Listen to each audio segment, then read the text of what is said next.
Hey guys, I'm Alan with Mr. Z's Music Lessons. Today we're going to be checking out the Focusrite Scarlett 2i2 audio interface. This has been my main audio interface for about the past 4 months now, so I feel like I can share an honest opinion about it.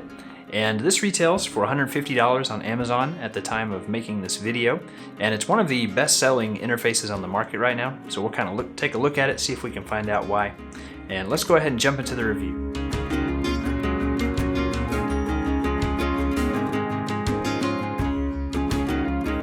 Let's go ahead and open up the box and see what all comes with this interface.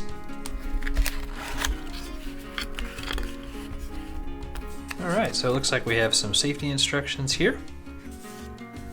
And there's also a code here to download some software. I don't know if y'all can see all that, but and you have some instructions there on how to use it. And see if we can get this thing out of here. So it comes packaged really nicely in this clear plastic covering, and I'm not going to open that up right now, but as y'all can see, that's the interface there. And then it looks like it also comes with the, this is going to be the cable. Hook this up to the computer, I assume, or the power cable.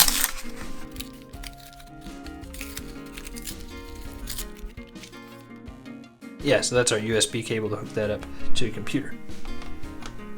And that's everything that comes in the box. And let's talk about the build quality. And if you're wondering how come that desk was different in the unboxing, that's because I filmed this like when I first opened this thing a few months ago and still had my older desk. So I've kind of got a little bit different of a set now. But so yeah, the build quality of this is really good. I really like the brushed metal on top, and then that goes around the sides and the bottom and everything. That feels really good, and it doesn't show fingerprints easily, so that's great. All the knobs and everything feel good. Like there's not really any play in them. The switches make a nice kind of click sound whenever you move those, so that's great. And then on the bottom here you have these 2 rubber feet that keep this thing from sliding around, so that's really helpful. Overall, I'm really happy with the build quality, so no issues there. And let's go over all the features, inputs, and outputs. And this little thing has a lot on it. So on the back here we have 2 line outputs separated right and left, so that can be for your studio monitors. Here we just have USB input, so that's where you can power the audio interface through a USB cable to a computer. And then this K over here, this isn't something I'm familiar with, but this is the Kensington security slot, which is basically an anti-theft device. So I guess I could see if you were using this thing like in a school or some kind of public area and you don't want somebody walking off with it, I guess that could be useful. And then on the front here, we'll just start with the inputs. So we have 2 combo type inputs. So these are XLR and also 1/4 inch, so you can plug like a mic in there or a guitar or any instrument that uses a 1/4 inch cable. So that's really versatile. And then here you just have your gain knobs. So that's going to control the amount of gain for channel 1. This will control the amount of gain for channel 2. And then also these light up, so it'll be green whenever you're not clipping, and then it'll turn red when you are clipping. And down here you just have a line or instrument selector. So if you're using a microphone, put it on the line side. If you're using an instrument like a guitar, slide that to the instrument side. That'll affect the amount of gain that you have available. Then jumping over here, we have phantom power, 48 volt phantom power. So if you're using a mic that needs that, just push that in. It has a little red LED indicator when it's on. Then direct monitor. So let's say we start with that off. That would basically give us the audio straight through our digital audio workstation or your software. So say if you're having trouble with latency and you want to avoid that latency, you can turn this direct monitor on and it'll basically just bypass your software and come straight through this, so no latency. Here you just have your monitor. This will control the amount of volume basically for your studio monitors if you have them hooked up. This little LED here just lets you know that it's turned on. This is a headphone jack, 1/4 inch, and then this will control the volume for your headphones. And that's really it for the features, inputs, and outputs. Let's talk about the sound quality, which is probably the most important aspect of this whole audio interface.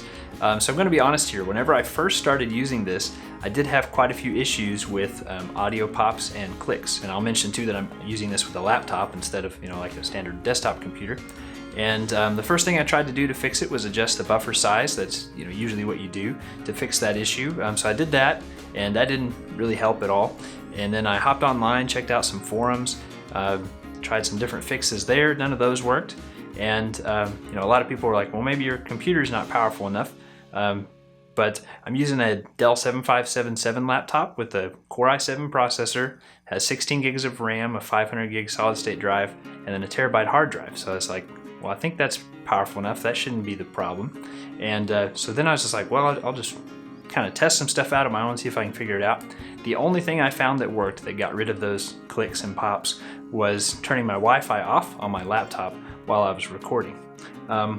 Which I don't know if that's normal or not. I haven't used many other audio interfaces, so let me know down in the comments like if that's something that you normally have to do.